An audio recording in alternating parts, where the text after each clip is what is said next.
आज 20 मई 2025 को supreme court की तरफ से एक बहुत बड़ी जजमेंट आई है और ये जजमेंट जो आई है रिलेटेड एंट्री लेवल की जो सिविल जज की और जज अपॉइंटमेंट होती है उसमें जो है और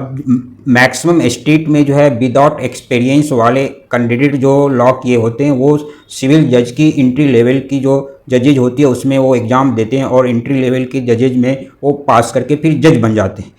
लेकिन इसको जो है कई हाई कोर्ट ने जो है कुछ समय पहले जो है उस पर रोक लगा दी थी और फिर उसको कहा गया था कि minimum experience as a advocate 3 years का होना चाहिए। लेकिन जो है इसको चैलेंज किया गया था सुप्रीम कोर्ट में। सुप्रीम कोर्ट ने आज जैसा कि मैं बताया 20 मई 2025 को अपने एक वर्डिक्ट में कहा है और इस केस को हियरिंग जो कर रहे थे 3 जज की और एक बेंच कर रही थी और इसमें 3 जज थे, chief justice of India BR Gavai और फिर AG और मासी और विनोद चंद्रन। ये जो है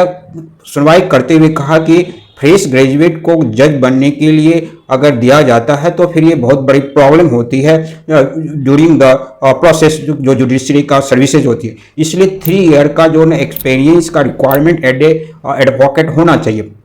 और इसने अपने जजमेंट में 3 ईयर की रिक्वायरमेंट जो है लगा दिया और सारे हाई कोर्ट को और स्टेट गवर्नमेंट को निर्देश दिया गया है कि अपनी जुडिशियल सर्विसेज का जो उसका प्रोसेस है या सर्विसेज के जो रूल्स हैं उसको चेंज करके मिनिमम 3 ईयर की जो है रिक्वायरमेंट जो है लगाया जाए। और फिर इसमें कहा अभी क्वेश्चन उठी कि जो ऑलरेडी नोटिफिकेशन हो चुकी है तो उसकी क्या, तो सुप्रीम कोर्ट ने इसमें स्पष्ट कर दिया है कि जो जजमेंट का डेट मीन्स 20 मई 2025 का है, इसके पहले जो नोटिफिकेशन निकला हुआ है इसका अपॉइंटमेंट का या फिर रिक्रूटमेंट का तो उस पर ये लागू नहीं होगा। लेकिन इसके बाद मीन्स इस जजमेंट के बाद जो भी नोटिफिकेशन निकलेगा उसमें 3 ईयर का एज एडवोकेट जो है ना एंट्री लेवल की सिविल जजेज की अपॉइंटमेंट में रहेगी। 10 ईयर का एक्सपीरियंस वाले एडवोकेट हैं उससे सर्टिफिकेट लेना पड़ेगा और फिर वो सबमिट करना पड़ेगा या फिर जो प्रिंसिपल जज होते हैं डिस्ट्रिक्ट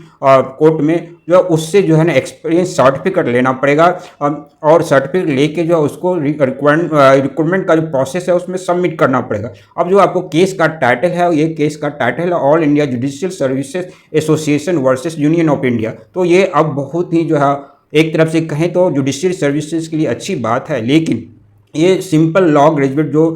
विदाउट एक्सपीरियंस वाले बनते थे उसको एक्सपीरियंस लॉ ऐसे भी मैक्सिमम लॉ ग्रेजुएट हैं जो जुडिशरी एग्ज़ाम का तैयारी कर रहे हैं लेकिन वो ना तो एनरोलमेंट लिया है और ना ही जो है वो वहाँ पे